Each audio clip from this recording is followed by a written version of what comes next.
আসসালামু আলাইকুম সবাইকে। জোর করে ভালোবাসা গল্পের 10 নম্বর পার্ট। তো বেশি কথা না বলে চলুন গল্প শুরু করা যাক। প্রান্তিক সিগারেটের প্যাকেট থেকে একটা সিগারেট নিয়ে দুই ঠোঁটের মাঝে চেপে ধরলো। টেবিল থেকে লাইটারটা এনে রজনীর হাতে দিল। নিজেই রজনীর দুই হাত ধরে লাইটার জ্বালিয়ে সিগারেট ধরালো। সিগারেট এক টান দিয়ে রজনীর সামনে থেকে সরে দাঁড়ালো। ঘরের পেছনে দরজা খুলে ধোঁয়া সেদিকে উড়িয়ে দিল। তারপর হাত দিয়ে মুখের কাছে চেপে ধোঁয়া সরানোর চেষ্টা করলো। সিগারেটের আর এক টানও দিল না। দেওয়ালে চেপে ধরে আগুন নেভালো। আগুন নিভিয়ে সিগারেটটা আবারও প্যাকেটে এনে রেখে দিল। রজনী প্রান্তিকের ভাবসাব কিছুই বুঝতে পারলো না। সিগারেট ধরালো, তার থেকে খানিকটা দূরে গিয়ে ধোঁয়া ওড়ালো, আবার সেই সিগারেট এনে প্যাকেটে রেখে দিল। রজনীর ভাবনা কাটার আগে প্রান্তিক বলল, আমি একমাত্র প্রেমিক যে প্রেমিকের কাছ থেকে সিগারেট গিফট পেয়েছি, এই সিগারেট আমি জাদু করে রেখে দিব। বলে প্রান্তিক আলমারি খুলে সিগারেটের প্যাকেট রাখলো। এরপর রজনীর হাত ধরে নিজের নরম বিছানায় বসালো। নিজে একটা টুল টেনে এসে রজনীর সামনে বসলো। তারপর জিজ্ঞেস করলো, এখন বলো কাকে মারতে চাও? কে তোমায় ডিস্টার্ব করছে সুইট? কার এত সাহস? জাস্ট নাম বলো। রজনী এখনই কেঁদে দেবে ভাব। প্রান্তিক আবারও বলল, প্রান্তিক চৌধুরীকে মারতে হবে তাই তো? ওকে মেরে দেবো। রজনী এমন বাজে সিচুয়েশনে পড়েছে যে কি বলবে বুঝে উঠতে পারছে না। প্রান্তিক হেসে আবারও বলল, তোমার কি আমাকে মারতে মানুষ ভাড়া করা লাগে? তুমি একবার হেসে দিলেই তো আমি একদম শেষ।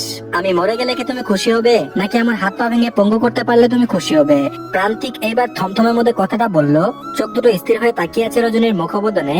রজনীর হাত পা ক্রমশ ঠান্ডা হয়ে আসছে। কি উত্তর দেবে কিছুই জানা নেই। গলা দিয়ে কোনো স্বর বের হচ্ছে না।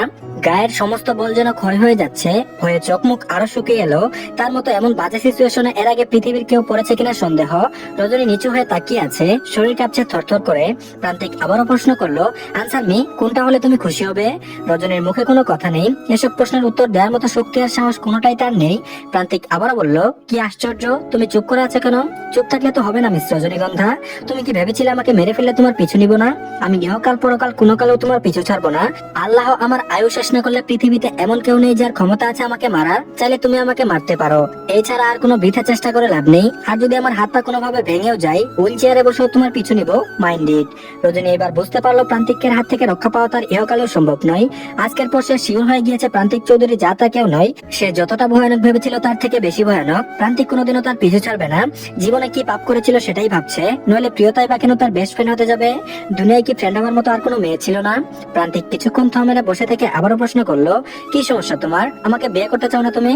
চুপ থাকলে খুব খারাপ হবে রজনী। আর আমার হাত থেকে বাঁচতে মিথ্যা বলবে না। আমি তোমাকে কিছুই বলবো না, জাস্ট সত্য কথা বলবা। আমার দিকে তাকাও, আমার চোখে চোখ রেখে বলো। প্রান্তিকের চাপা কণ্ঠস্বর ছিল ভয়ানক। রজনী বুঝতে পারলো প্রান্তিক রেগে আছে। হয়তো চোখ দুটো নিয়ে প্রান্তিকের দিকে তাকালো। প্রান্তিকের চোখ দুটো রক্ত জবান নিয়ে লাল হয়ে গিয়েছে। কাপা কাপা কণ্ঠে উত্তর দিল, না। প্রান্তিকের মাথায় আগুন ধরে গেল। দুনিয়ার সব মেয়ে যার জন্য পাগল, এই একটা মেয়ে কেন তাকে ঘৃণা করে? বসা থেকে উঠে দাঁড়িয়ে বসে থাকা চেয়ারে লাথি মারলো জোরে। সাথে সাথে পা কেটে গেল।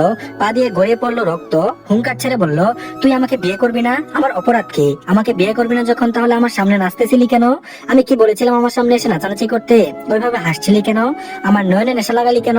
কেন এত কিছু করলি? আমার ইমোশন নিয়ে খেলা করেছিস তুই। আমি চাইলে তোকে তুলে নিয়ে বিয়ে করতে পারতাম, কিন্তু আমি তোকে ভালোবাসার চাইতেও সম্মান করি বেশি। তোকে দেখার পর বুঝি ভালোবাসা পবিত্র, সম্মান বেশি জরুরি। মুখে যাই বলি, বাজে নজর তোর দিকে আমার আসে না। জীবনে অনেক মেয়ে আমার গায়ে পড়ে মিশতে চেয়েছে, তাদের আমি ভালো নজরে দেখিনি। তারা যে উদ্দেশ্য এসেছে আমি ওই নজরেই দেখেছি। কিন্তু তুই আলাদা, তুই মানেই ফুল, যে ফুলের সুবাসে আমি মাতোয়ারা। প্রান্তিকের তুই তুকারি দেখে রজনী আরো ভয় পেয়ে গেল। রজনী দেখলো প্রান্তিকের কপালে দুই পাশের শিরা ভেসে উঠেছে। চোয়াল শক্ত করে তার দিকে তাকিয়ে আছে। বেশ কিছুক্ষণ নীরবতায় কাটলো। প্রান্তিক ঘন ঘন নিঃশ্বাস নিয়ে নিজের মাথা ঠান্ডা করার চেষ্টা করলো। রজনীর দিকে এবার শান্ত চোখে তাকালো। ভেতরে রাগ, তবুও চোখের দৃষ্টি শান্ত করে তাকিয়ে শান্ত কণ্ঠে বলল, আমি তোমার কোন ক্লাসমেটের পেছনে ঘুরেছি? Please answer me. I think তুমি সবসময় আমার বিষয়ে নেগেটিভ কিছু ভাবছো। তোমার এই ভুল ভাঙা উচিত। ভয় পেও না, আই এম সরি, আমি রিয়েক্ট করে ফেলেছি। বাট বলো, তোমার ক্লাসমেটের পেছনে ঘুরেছি আমি? রজনী চুপ করে রইলো। প্রান্তিক আবারও শান্ত মেজাজে বলল, কি ভাবছো আমি তুই তুকারি করেছি? রিয়াক্ট দেখিয়েছি বলে রাগ করেছো? আমি বকবো, আমি রাগ করবো, আমি শাসন করবো, আবার আমি ভালোবাসবো, কিন্তু ছেড়ে যাবো না, মাইন্ড ইট। এইবার বলো কোন ক্লাসমেটের পেছনে ঘুরেছি? রজনী বলল, আদ্রিতা। প্রান্তিক বলল, হু ইজ আদ্রিতা? রজনী বলল, ক্লাসমেটের নাম যার পিছনে ঘুরেছেন। প্রান্তিক বলল, এই নামে কোনো মেয়েকে আমি চিনি না। তোমাকে কে বলেছে আমি তার পিছনে ঘুরেছি? রজনী বলল, ও ওরাই বলা বলি করছিল। প্রান্তিকের খেয়াল হলো সে যে দোকান থেকে সিগারেট কেনে, দোকানের উপরের তলায় দুটো মেয়ে তাকে দেখে ফিসফিস করে গতকাল সেই শুনেছে এই আদ্রিতা নাম। একটা মেয়ে বলেছিল, আদ্রিতা তোর হিরো এসেছে, বাই এনি চান্স এই মেয়ে রজনীর ক্লাসমেট নয় তো? প্রান্তিক আগে অনেক মেয়ের সাথে টাইম পাস করেছে, সে নিজে কারো কাছে যায়নি, কেউ এলে কিছুদিন কথা বলেছে, মন টানেনি, বাদ দিয়েছে। রজনীকে দেখার পর কোনো মেয়ে তাকে ফোন দিলে অপরাধবোধ কাজ করে, ভয় করে রজনী যদি জেনে যায়, অজানা ভয়ে প্রান্তিকের বুক কাঁপে, রজনী তাকে ভুল বুঝবে, এই ভয়টাই প্রান্তিকের জীবনের প্রথম পাওয়া কোনো ভয়। প্রান্তিক রজনীকে ধরে উঠলো, হাত ধরে টানতে টানতে বাইরে নিয়ে যেতে যেতে বলল, চলো আদ্রিতার বাড়ি, আমার বউয়ের কাছে আমাকে খারাপ বানিয়ে সংসারে আগুন লাগানো, আদ্রিতার জীবনে আগুন লাগিয়ে দিব আজ। আজকের পর যে মেয়ে আমার নাম মুখে উচ্চারণ করবে সেই মেয়ের খবর আছে। প্রান্তিক থমথমে মুড়ে রজনীর হাত ধরে টানতে টানতে রুম থেকে বের হলো। এতক্ষণ প্রিয়তা বাইরে বসে অপেক্ষা করছিল। প্রান্তিককে ওইভাবে বের হতে দেখে চোখ কপালে উঠলো, দৌড়ে প্রান্তিকের কাছে এসে বলল, ভাইয়া কি হয়েছে? ওর হাত ধরে ওভাবে টানতে টানতে কোথায় নিচ্ছ? প্রান্তিক কোনো কথার উত্তর দিল না, সোজা হাঁটছে। তারপর আবারও বলল, ভাইয়া ও আমার বেস্ট ফ্রেন্ড, আমি তোমার কাছে ওকে পাঠিয়েছিলাম, ওর কোনো দোষ নেই, প্লিজ ওর হাত ছেড়ে দাও, ও ভয় পেয়ে মরে যাবে। প্রান্তিক প্রিয়তার কোনো কথার উত্তর না দিয়ে রজনীকে নিয়ে সদর দরজা দিয়ে বাইরে বের হয়ে গেল। বাইরে গিয়ে বাইক স্টার্ট দিয়ে রজনীর দিকে তাকিয়ে বলল, উঠো। রজনী ভয়ে কাঁপতে কাঁপতে বাইকের পেছনে উঠলো। প্রান্তিক বাইক ছাড়তে রজনী পড়ে যেতে নিলে সাথে সাথে বাইক থামিয়ে দিল, পেছনে তাকিয়ে বলল, এইভাবে কাঁপাকাঁপি করলে পড়ে যাবে কিন্তু। এই বয়সে বউ হারিয়ে দেবদাস হওয়ার কোনো ইচ্ছা নেই আমার, জড়িয়ে ধরে বসে শক্ত করে। বাইকের পেছনে বসে কাঁপছো কেন? তোমাকেও তো এসব চালানো শিখতে হবে, দুজন একসাথে গভীর ট্যুর দিব।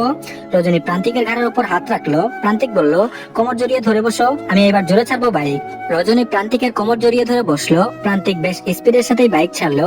প্রিয়তা দুশ্চিন্তায় পাগল হয়ে যাচ্ছে, দৌড়ে আঞ্জুমান বেগমের কাছে হাঁপাতে হাঁপাতে বলল, আম্মু ভাইয়া বান্ধবীকে নিয়ে কোথায় গেল? আঞ্জুমান বলল, কোথায় গেল মানে?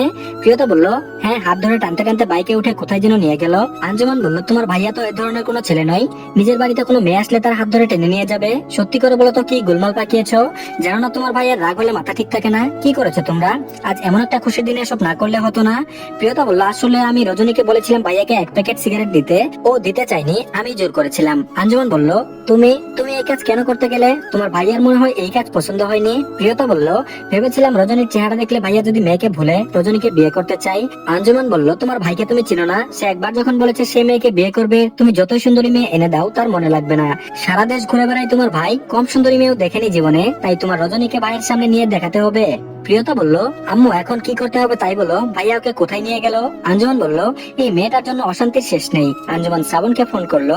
শ্রাবণ ফোন পেয়ে সাইড থেকে আঞ্জুমানের কাছে এলো। প্রিয়তা অস্থিরতায় হাত কচলাচ্ছে। প্রিয়তাকে বিচলিত হতে দেখে শ্রাবণ জিজ্ঞেস করলো, আন্টি কি হয়েছে? আঞ্জুমান বলল, প্রিয়তার বান্ধবীকে প্রান্তিক কোথায় নিয়ে গেল দেখো তো।